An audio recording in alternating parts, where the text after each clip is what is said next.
Hi and welcome. I'm Steve Martirano, and this is the Behavioral Corner. You're invited to hang with us as we discuss the ways we live today, the choices we make, the things we do, and how they affect our health and well-being. So you're on the corner, the Behavioral Corner. Please hang around a while. Hey, everybody. Welcome to the Behavioral Corner. My name is Steve Martirano. This is what we do here. We hang on a corner. We sit on the stoop. We run into really interesting people who have great stories to tell. Very, very often on the Behavioral Corner, we like to reach out to people who have had difficulties with substances, alcohol, drugs, whatever, paid the price for that, and made their way out of the other end of that process. We like to remind people of this because in spite of the fact that substance abuse and alcoholism are a major and huge problem in this country, millions of people get sober. Millions literally get sober and live productive lives. It's very important to remind people that's possible. So that's why we reach out to folks. We call it kind of voices in recovery, but it's just people who are managing their lives real well. And that's who we have with us today, Karl Muehter. I came across Karl's story in the newspaper. It's a fascinating one. It's kind of like a Disney movie, but I'll explain that a little later. Karl joins us to tell us about his struggles with substance abuse and how he's living a productive and full life right now. Karl, thanks for joining us on the corner. Well, thanks for having me. Tell us a bit about yourself. You're 57 years old. You were raised where, in South Jersey? Ocean County, which, I mean, some people consider central, but I would consider it part of South Jersey. Yeah. Northern Ocean County. Right. Yeah. Tell us about your brothers, sisters. What was your family life like? I was one out of 4 children, the youngest.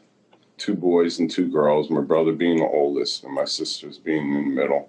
Grew up in a town called Bricktown, next to Point Pleasant Borough, which is next to Point Pleasant Beach. Yeah. Growing up in Bricktown, we were on split sessions in school because they didn't have a lot of money for the school budget and they didn't want to build schools right away. We had a lot of retirement committees that would go by the busload and vote down the schools. So I guess early on, getting really introduced to alcohol, I think it was 10 the first time I drank.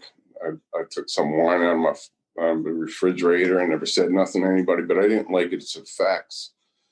So I really didn't drink till, I guess, 13, when my sister had some neighborhood kids in, and we took these bottles that my parents had in the closet and put them on ice. They were little airplane bottles. Had a whole collection of them. So that was like the first time. And different ways we would drink in the morning because it was before school. We were on split sessions. We wouldn't go in till 12 o'clock. So we'd have all these kids in my parents' house and we would drink. And that's how the drinking started. I mean, wow. I had other problems with, not getting along in school. I cut school probably before I drank, and I had some problems with depression. So the drinking sort of like, grabbed hold of me, I guess, right, so to speak. I liked it. And, yeah. Let me ask you a question about, so you got yourself a typical middle-class family. You got brothers and sisters, and you sound like a lot of young kids who start experimenting with this and that in an early age, and then it accelerates. It seems like it accelerated very quickly for you. But you said you were treated early on for depression. Were you not happy? No, I wasn't treated for depression, but I had problems in school. Like I had to get remedial in the beginning because I didn't pay attention and stuff like that. I was never big on school. Like I said, I cut school early on, like 3rd grade. I cut school. Really? Yeah. What about your siblings? Were they similarly rebellious and troubled? Yeah, but not any more than the usual back then. I was just like worse than everybody else. You know what I mean? Right. So I'm no longer shocked. People tell me they had their first drink at 10 or 11. I've heard it even younger than that. But it accelerates for you. I know that. Tell us what that progression was like from early drinking to where you wound up in substance abuse. Well, I had like minor brushes with the law over my drinking, being young and being out on the street. And with my friends. They busted me, I think, 16 times for underage drinking by my 16th birthday. 16 times. Yeah. So, I had to go to rehab and stuff. They forced me to go to rehab when I was a kid because, I was a juvenile, And I think the first time as an adult, just before that, I was on probation for basically a fight that I had gotten into. So I was on probation, and they ordered me to go to this rehab. So I go to rehab, and I had just turned 18. And then from the fight, I had lawsuit money. So when I turned 18, I had this lawsuit money, and I bought a car with it. And then I started getting in trouble with the car before I even got my license. So I lost my license for 2.5 years before I even got it. Congratulations. That's a new one. That's a new one. So your early experience with classic treatment for alcoholism was court ordered. You weren't voluntarily looking for help, right? No. Mm-mm. Yeah. So take us through the progression. I know it didn't stop with alcohol, unfortunately, right? Well, I did other drugs and stuff back then, but it was mainly alcohol, marijuana, sometimes some mescaline, and some blotter, LSD, and a lot of that going around. But for the most part, it was the drinking and getting in trouble driving and drinking. Right. So you had a problem primarily with alcohol. Yeah. How long did you have that problem before you went, this is a problem? So I guess like 1989 when I was splitting with my first wife, and she ended up, her parents bought her a house out of state, and I couldn't really fight that, buying a house for my 2 kids. So, they moved up there, and I kind of like lost, not really lost my rights to my kids, but they were 300 miles away. Right. So it was kind of hard to visit, to say the least. So, I was basically bouncing from girlfriend to girlfriend when I was young back then. And I got into a lot of trouble. I got my 3rd DWI, I guess, in 1990, something like that. I think 12 times on a revoke list they got me for. So, I'm sorry, on what kind of list? Driving a revoke list. Like 12, on a revoked list. 12 times, I think it was, something like that. So, Carl, can I stop you for a second and ask you a question? I don't think I've ever asked anybody before. Someone like yourself who's a heavy drinker, even if at that point you didn't think you were an alcoholic, right? You knew you were a heavy drinker. Why did you keep getting in an automobile? Did you think every time you got in an automobile and you were inebriated that you could handle it? Or did you just not care? Well, it was more like because I drank so often. I even drank on the jobs that I did because I worked on boats. I did all kinds of stuff. I worked in lumber yards. So I guess you could say that in order for me to drive, I would have alcohol in my system before I drove. I wouldn't necessarily be drunk by my standards, but I would be by state standards. So, yeah. So when the drink, that's a great answer. When the drinking problem becomes as chronic as it was, the person drinking doesn't really think of themselves as I'm going to get drunk. They're sort of inebriated more or less the whole time. Is that so? You get in the car, you drive, and you always get. You're lucky. Were you in any accidents? No, I mean, at least 3 of the times that I got stopped. I wasn't even stopped. I was actually stopped in the car sleeping. So they got me 3 times when I was sleeping for my DWIs. 3 times I was sleeping in the car. So but I got other times. I got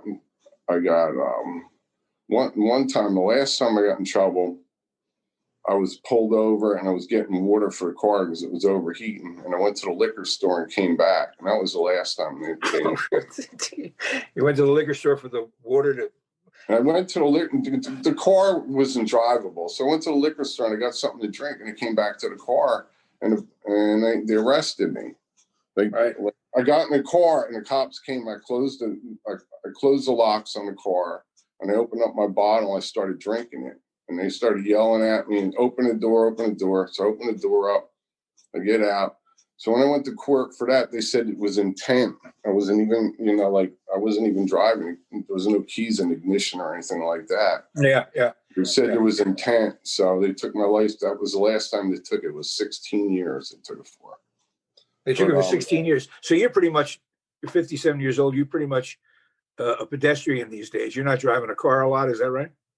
No, I lost my license for 37 and a half years total. But I did have a period of sobriety from my first period of sobriety was from 1990 through 94. Mm-hmm. I quit drinking. I actually went from high school dropout essentially to a college graduate, and things didn't work out for me. So I hadn't been sober before. Yeah. During that period when you got yourself together, how did you do that? Well, I had a job and I was working in an ice skating rink, and boss said to me, he said, if you come to work one more time drunk, you're fired. You have to quit drinking. He said, this is the last time I'm going to tell you. And I was working there, I guess, about a year. And so, true to my word, I said, I promise I won't drink. And then I started going to AA. And that's when I progressed. I actually had one semester in college before that, but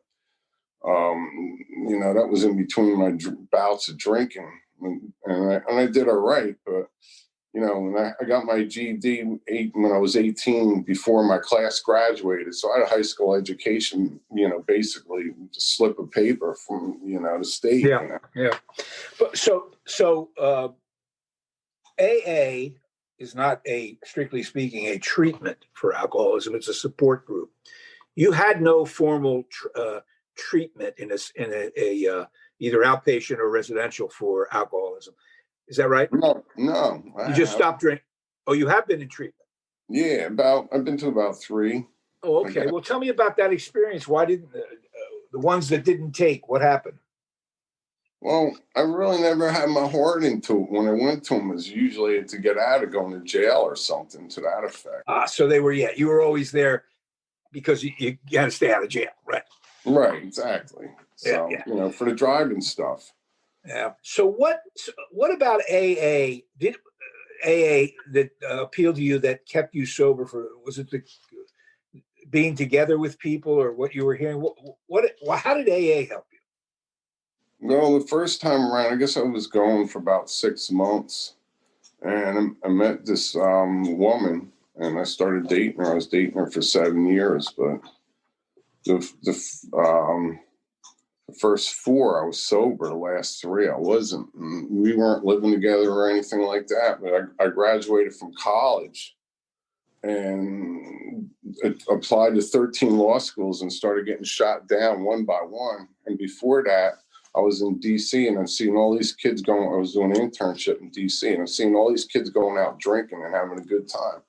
And I'm like, well, I don't want to go party. I don't even care anymore. So I went out and partied, but I finished up down there and I graduated from Stockton, but I came home and I started hitting the booze really hard after quitting for, 4 years. I started hitting the booze really hard. And then I started hitting hard drugs like cocaine, and I did some heroin, and I hung out with the wrong kind of people. Mm-hmm. Mm-hmm. Have you ever been diagnosed as having any underlying mental health issues? I started getting treated in 94, but I was still drinking. So it wasn't really working, I guess you could say. What were you being treated for? Depression? Yeah, for depression and anxiety. And anxiety. Were you on medication at that point as well? Yeah. My first bout with the system as far as my mental health, I was going to the community mental health system up in Monmouth County when I was living up there for a year, an apartment up there. The police, I think it was a Long Branch police, picked me up and I passed out on somebody's front lawn, and they put me in this room with the straitjacket on. That was like my first introduction to the system. Huh. That wasn't good. I guess not. Are you still on medication for depression and anxiety? My brushes with being institutionalized were because of being suicidal. Like I swallow all my pills. They found me in an alley, that type of thing. Right. So, I did.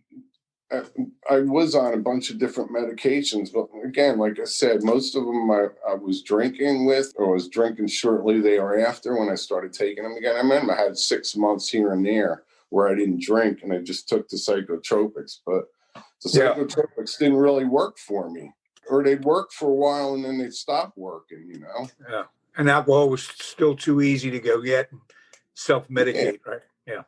We're hanging on the corner with Karl Muehter. Carlos from South Jersey.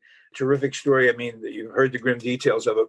When we come back, we're going to take a break here. When we come back, Karl will bring us up to speed on where he is now leading a sober life and his kind of running buddy today, who it's a different kind of situation now. Behavioral Corner, don't go away. Every storm runs out of rain, according to the great Maya Angelou. Her words can remind us of one very simple truth: that storms do cross our paths, but they don't last forever. So the question remains, how do we ride out this storm of COVID-19 and all the other storms life may throw our way? Where do we turn when issues such as mental health or substance abuse begin to deeply affect our lives? Look to Retreat Behavioral Health. With a team of industry-leading experts, they work tirelessly to provide compassionate, holistic, and affordable treatment. Call to learn more today. 855-802-6600. Retreat Behavioral Health, where healing happens. So, Karl, I always say this during interviews like this: all stories of substance abuse are the same, except they're different. We're going to get to the different part with you just now. That's a pretty grim story. We've heard worse, to tell you the truth, but it's pretty standard. A lot of trouble. Almost 10 years now, you're back on your feet. A BA, you said you got, even in the midst of all the trouble, you were managing to get an education. You work now in substance abuse counseling, correct? Not really substance abuse counseling. I work in mental health. I work with homeless people. How did that come about? Wow. I didn't get treated I either got treated for one or the other, for mental health or substance abuse. I didn't really kind of do them together ever. Mm-hmm. But a lot of my recovery doesn't even have to do with substance. It has to do with getting your frame of mind right in the beginning. You can maintain drinking, but you can also let the drinking get the better of you, and you don't do anything. You just lose all lack of motivation to do anything, or change your lot in life, so to speak. The substance abuse is the outward manifestation of what's really going on. I mean, you can stop abusing alcohol and still have all kinds of problems because your head's not screwed on right. Straighten out your problems and still drink. I did that for a while. Yeah, it's strange, isn't it?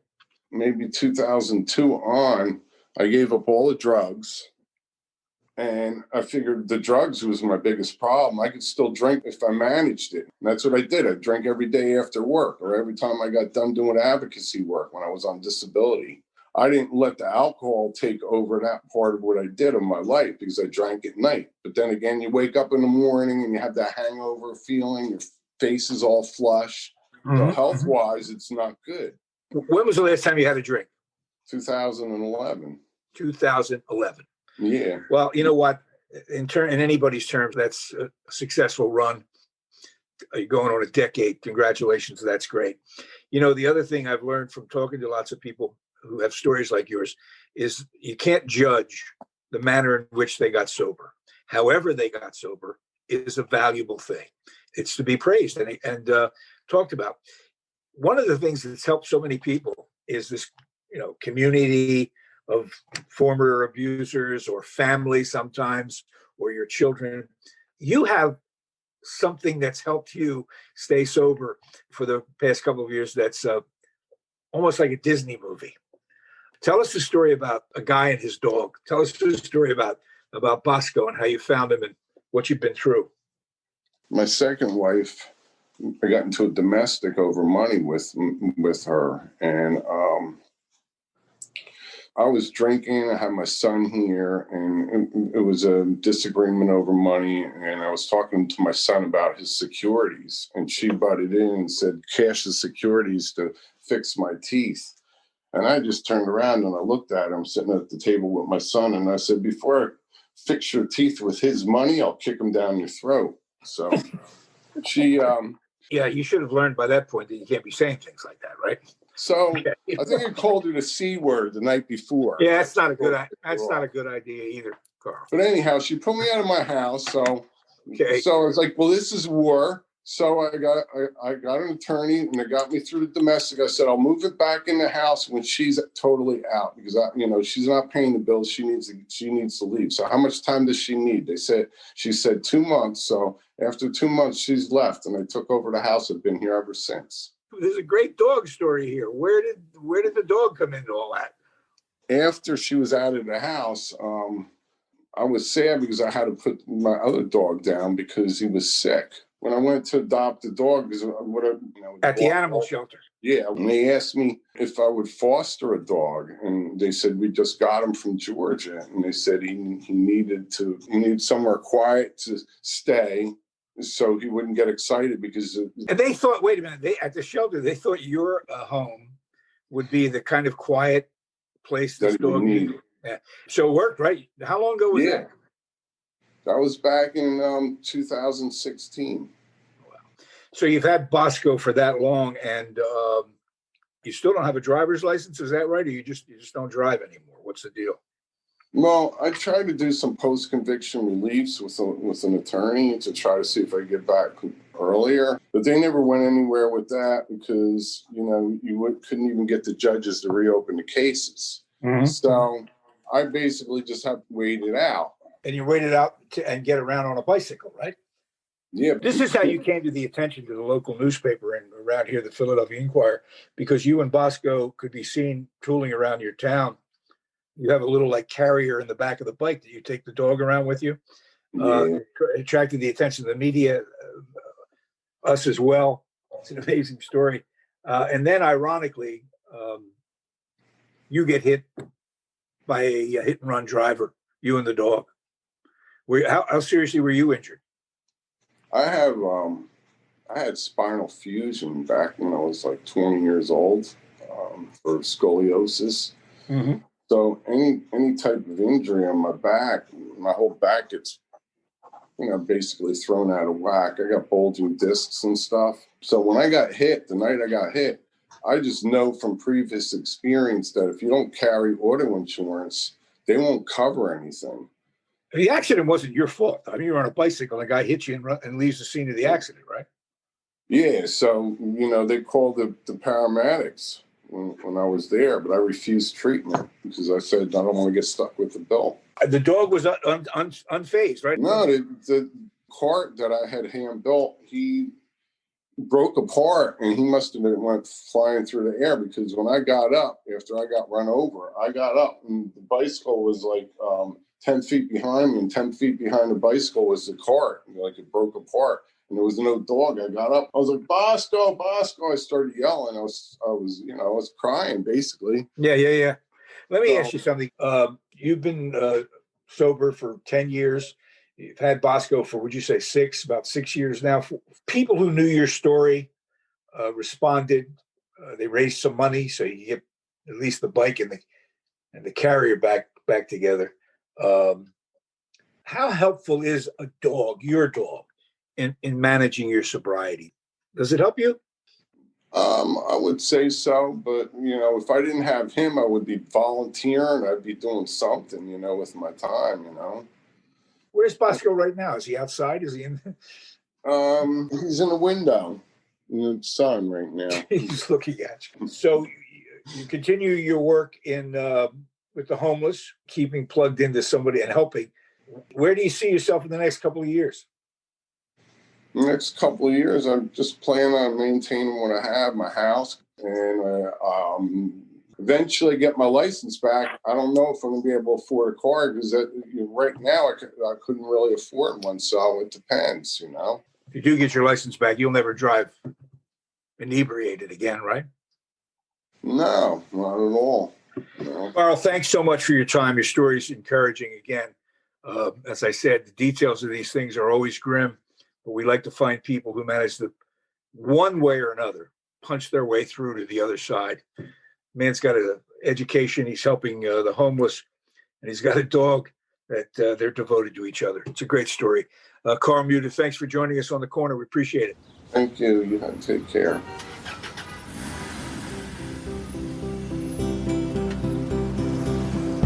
That's it for now.